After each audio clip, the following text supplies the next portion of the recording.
पालघर जिल्ह्यातील शिवसेना शिंदे गटाचे डहाणू तालुका विधानसभा संघटक अशोक रमण धोंडी वय 52 हे सोमवार दिनांक 20 जानेवारी 2025 रोजी कामानिमित्त मुंबईला गेले होते. तिथून ते परत येत असताना त्यांनी आपल्या बायकोला फोन केला. आपण डहाणावरून घरी येत असल्याचे त्यांनी बायकोला सांगितले. मात्र त्यानंतर त्यांचा फोन बंद झाला. दरम्यान घोलवडवरून त्यांच्या घरी वेवजी येथे परतत असताना त्यांच्या 4 चाकी गाडीसह त्यांचे अपहरण करण्यात आले. या प्रकरणी कुटुंबियांनी घोलवड पोलीस ठाण्यात धाव घेतली आणि अशोक धोडी हे बेपत्ता असल्याची तक्रार दाखल केली. या घटनेला 11 दिवस उलटून गेले तरीही अशोक धोडी यांचा तपास लागत नव्हता. त्यामुळे त्यांच्या कुटुंबियांनी संशयिताच्या नावे गुन्हा दाखल करण्याची मागणी केली.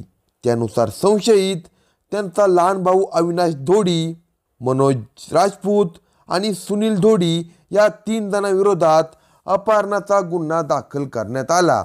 तर त्यांचा भाऊ अविनाश धोडी आणि एक आरोपी पोलिसांच्या ताब्यातून फरार झाले.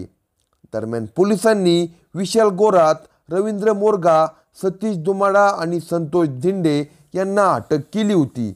या सगळ्या घडामोडीमुळे अशोक धोडी यांचा घातपात झाल्याचा संशय व्यक्त करण्यात येऊ लागला. अखेर अटक संशयितांनी दिलेल्या माहितीनुसार तब्बल 12 दिवसानंतर अशोक धोडी यांचा पत्ता लागला.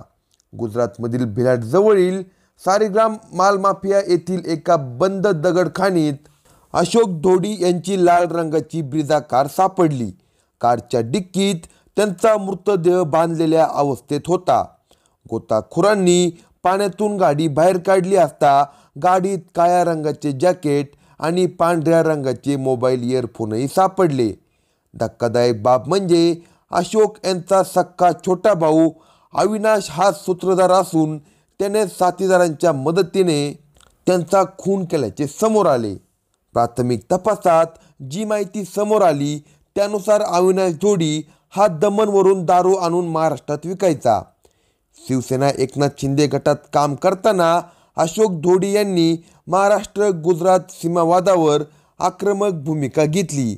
या सीमेवरून होणाऱ्या अवैध तस्करी विरोधात त्यांनी आवाज उठवला होता. त्यामुळे अशोक हे अविनाशच्या दारू तस्करीत अडसर ठरत होते. यातून त्यांचे भावासोबत भांडण झाले होते. वर्षभरापूर्वी अशोक यांनी अविनाश याच्या दारूच्या गाडीचा पाठलाग केला होता. त्यावेळी अविनाशने अशोक यांच्या गाडीला धडक देऊन त्यांना वासामाची पाडा येथील पुलावरून खाली पाडण्याचा प्रयत्न केला होता. या हल्ल्यातून अशोक बचावले होते, पण अविनाश त्यांच्यावर चिडून होता. सख्खे भाऊ असूनही त्यांच्यात निर्माण झालेला वाद हा चर्चेचा विषय बनला होता.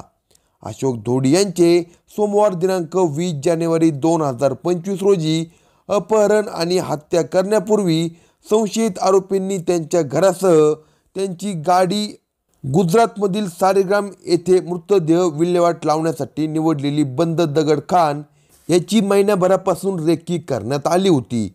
कोणत्या आडमार्गाने गेल्यास आपण CCTV कॅमेऱ्यात सापडणार नाही याचा अंदाज आरोपींनी महिनाभर आधीच घेतला होता.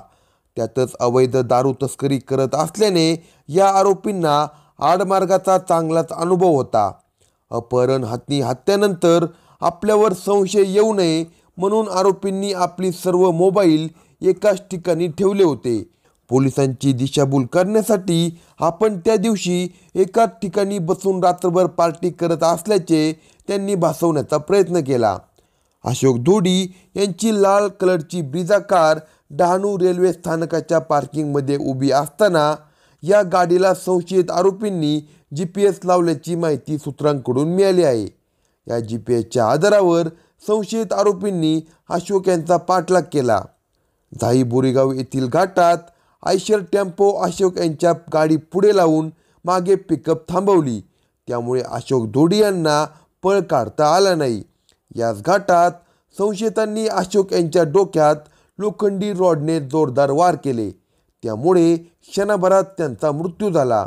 मात्र या प्रकरणात कोणालाही संशय येऊ नये म्हणून अशोक यांची गाडी घेऊन संशयित त्यांच्या घराजवळून भरधाव वेगात निघून गेले.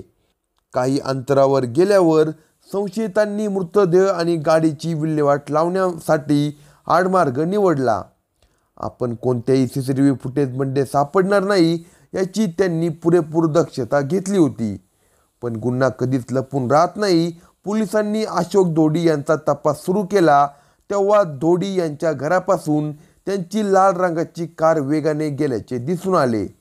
पण त्यानंतर पुढे कुठेही ती कार कोणत्याही CCTVमध्ये दिसत नव्हती. ती कार अचानक कुठे गेली या प्रश्नाचा पोलीस शोध घेत होते. दरम्यान सोमवार दिनांक 20 जानेवारी 2025 रोजी सायंकाळी 6च्या सुमारास ढोडी यांचे अपहरण झाले होते. यानंतर त्यांची गाडी गुजरातच्या दिशेने गेल्याचं एका CCTVमध्ये दिसून आलं होतं. पोलीस त्या दिशेने तपास करत होते. दरम्यान पोलिसांनी या प्रकरणात संशयावरून 4 जणांना ताब्यात घेतले. त्यांनी दिलेली माहिती तसेच गुजरातमधील रस्त्यावरील CCTV कॅमेऱ्यात ही गाडी कैद झाल्याने पोलिसांनी गुजरातमधील दगडखाणींची पाहणी सुरू केली. पाणी असलेल्या खोल दगडखाणीच्या टेकड्यावर एका दगडाला गाडीच्या बॉडीचा खालचा पार्ट घासला गेला होता. यामध्ये एक लहान सेन्सर दगडाला अडकला. पुढे गाडी मृतदेहासह थेट 40 फूट खोल पाण्यात ढकलली असे पोलिसांना सांगण्यात आले. हात तुटलेला सेन्सर पालघर पोलिसांच्या हाती लागला आणि या दगडखाणीतील पाण्यात अशोक ढोडी यांची गाडी आणि मृतदेह असल्याचा पालघर पोलिसांना संशय आला. गोताखोरांच्या मदतीने शुक्रवार दिनांक 31 जानेवारी 2025 रोजी पहाटे या दगडखाणींची पाहणी करण्यात आली.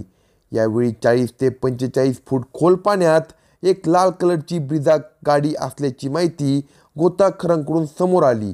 त्यानंतर 6 ते 7 तासाच्या अथक प्रयत्नानंतर ही गाडी पाण्याबाहेर काढण्यात पालघर पोलिसांना यश आले. गाडीच्या डिक्कीत अशोक ढोडी यांच्या तोंडाला प्लॅस्टिक पिशवी बांधून असलेला मृतदेह समोर आला. अशोक ढोडी हत्या प्रकरणी फरार असलेल्या आरोपींची स्कॉर्पिओ गाडी पालघर पोलिसांच्या हाती लागली. या गाडीचा वापर मुख्य संशयित आरोपी अविनाश ढोडी वगळता अन्य 2 संशयितांनी फरार होण्यासाठी केला होता. राजस्थानच्या पाली जिल्ह्यामधून पालघर पोलिसांनी ही गाडी ताब्यात घेतली. राजस्थानमधील फरार आरोपीने ताब्यात घेतलेल्या गाडीतून त्यांच्या बायकोला घेऊन मित्राच्या घरी सोडले. त्यानंतर ती गाडी त्याच मित्राच्या घरी लावून तिथून दुसऱ्या गाडीने तो फरार झाल्याचे दिसून येत आहे. तब्बल 16 दिवसांनी फरार आरोपीची स्कॉर्पिओ कार पोलिसांनी राजस्थानमधून हस्तगत केली आहे. अशोक ढोडी अपहरण आणि हत्येप्रकरणी 4 आरोपींना अटक करण्यात आली आहे तर 3 आरोपी फरार आहे. यात त्यांचा सख्खा भाऊ अविनाश ढोडीचा समावेश आहे. या फरार आरोपीच्या तपासासाठी पालघर पोलिसांच्या 6 टीम राजस्थान, पाली आणि पालघरच्या विविध भागात तपास करत आहे. तपासाअंती या प्रकरणातील आणखी काही माहिती उघड होण्याची शक्यता आहे. अशाच नवनवीन क्राईम स्टोरी ऐकण्यासाठी कलम 302 या मराठी चॅनलला सबस्क्राईब करा आणि आपल्या प्रतिक्रिया कमेंट बॉक्समध्ये कळवा.